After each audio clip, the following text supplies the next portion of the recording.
Narcissist magnet is a term coined to denote that certain types of people are more prone to being targeted by narcissists because they possess qualities that would help the narcissistic person get what they crave. That is, narcissistic supply. These qualities can vary from empathy and willingness to excessively forgive to people with social positions or financial resources that the narcissistic person could exploit in order to obtain that supply. Some mental health professionals are not convinced that this concept of a narcissistic magnet is a thing. Instead, they believe that some people stick with a narcissist longer than would be preferable and where most people would have already ended any kind of relationship with the narcissist. So the first group of people get stuck in their biased thinking that they are narcissist magnets. Since it can't be denied that narcissists themselves are good at detecting which kinds of people can serve as objects that can satisfy their various needs, it makes sense to outline some of the groups that are more likely to encounter a narcissist and, unfortunately, often suffer because of it. We are here to try to list 6 groups of people who are most likely to attract narcissists. Be sure to stick around till the end of the video because you might find yourself or someone you care about in one or more of these categories of people who might be susceptible to narcissistic manipulation in their life. Now, on to the video. Number 1. Overly empathetic people. People who display very high levels of empathy often both intellectually understand emotional states of other people and are also able to remain emotionally present and available to them, even when that means helping a person who is in severe pain trying to carry their emotional burden. The problem is, narcissists are also people with a lot of emotional burden. They have to remain hypervigilant to every single minor threat to their ego that would amplify their core pathological insecurity. So, with that kind of emotional burden in mind, who could be better than overly empathetic people to do that heavy lifting for the narcissist, who is so self-involved that they think that they are entitled to that help? Over time, they start using overly empathetic people who get completely lost in the narcissist vortex as punching bags who are expected to listen, mirror, comfort, talk to them, and soothe their frail egos that are too big to reciprocate all those things to the empathetic person. Overly empathetic people rightfully assume that everyone deserves love and compassion, but fail to understand that those qualities tend to thrive only when they are reciprocated and shared. There are some empaths, however, who understand this very clearly and are ready to quickly dismantle the narcissist's false stories and endless lies, as well as assertively send narcissists packing if they've crossed a line. Number 2. Overly sensitive people. Overly sensitive people attract narcissists for a variety of reasons. For one, they often seem like easy prey. These people are not only sensitive to their surroundings, but to people's displays of grief, sadness, and pain. Couple that with the narcissist's ability to mercilessly lie and manipulate, and you get a toxic combination where an overly sensitive person who can't just sit back while the narcissist is crying their heart out, but feel compelled to help them by providing them with comfort and constant reassurance that narcissists constantly need. Overly sensitive people are also highly attuned to their inner lives, but a bit too introspective, which is perfect for narcissists who can convince that sensitive person to pin the blame on themselves.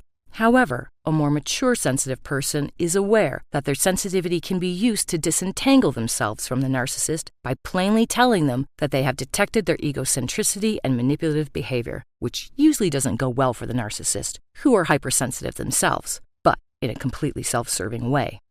Number 3.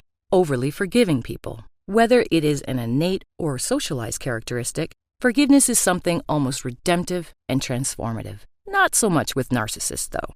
It is important to know that narcissists' cognitive processing of information is also colored by their selfishness and self-centeredness. They don't understand certain terms as most people do. Forgiveness for a narcissist isn't a chance to not do something that hurt someone else the first time. They understand it as a free pass to do the same thing again, since they have already found a way to get permission to do so. Overly forgiving people can and do realize that they can forgive the narcissist and still leave them to figure their problems out by themselves. Enjoying the video so far? Then don't forget to subscribe to the channel for more insightful videos like this one. You'll only get smarter, and it's free. Number 4. Overly optimistic people.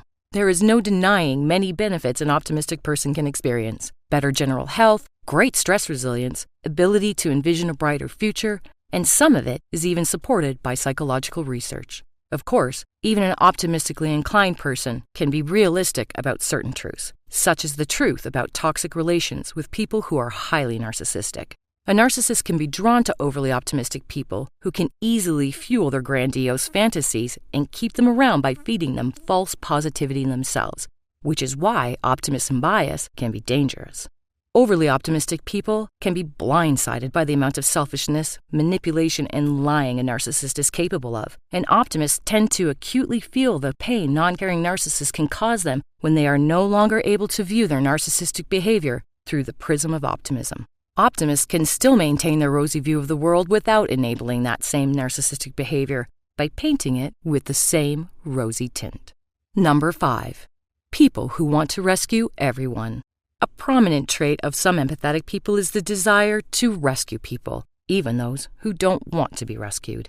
Rescuers begin their tango with the narcissist with the false premise that if enough effort is put into saving the narcissist from themselves, they will be able to see the light and stop hurting themselves or other people. In fact, rescuers might provide narcissists with narcissistic supply, on the one hand for which narcissists may consider them an excellent provider of that supply, but on the other hand, they can provoke the narcissist's rage for insinuating that the almighty narcissist ever needs rescuing.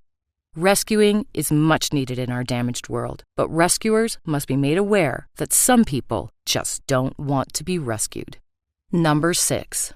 People with narcissistic parents. People who come from families where one or both parents exhibit highly narcissistic traits already have a built-in magnetism for narcissistic individuals in their adult lives.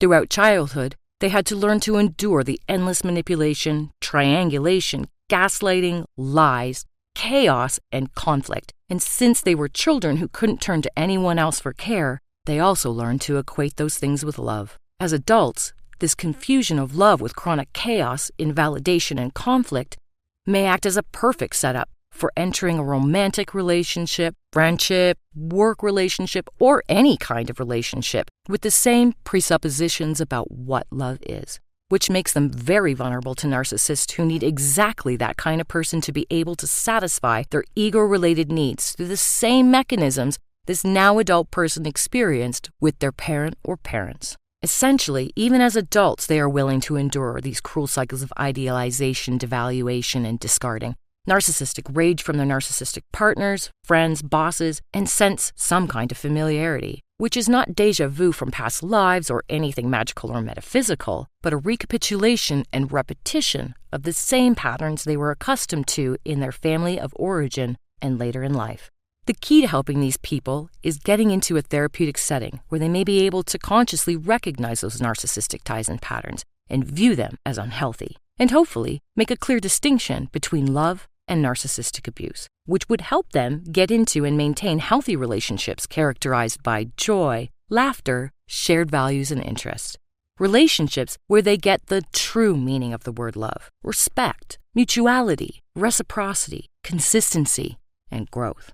We at Psychology Element urge you who have experienced narcissistic abuse in childhood or grew up in trauma-bonded settings to seek out the aforementioned therapeutic help that could aid you in recognizing and avoiding toxic patterns in your adult lives and not letting your childhood define your present or future relationships. And if you liked this video, then check out these related videos to see more.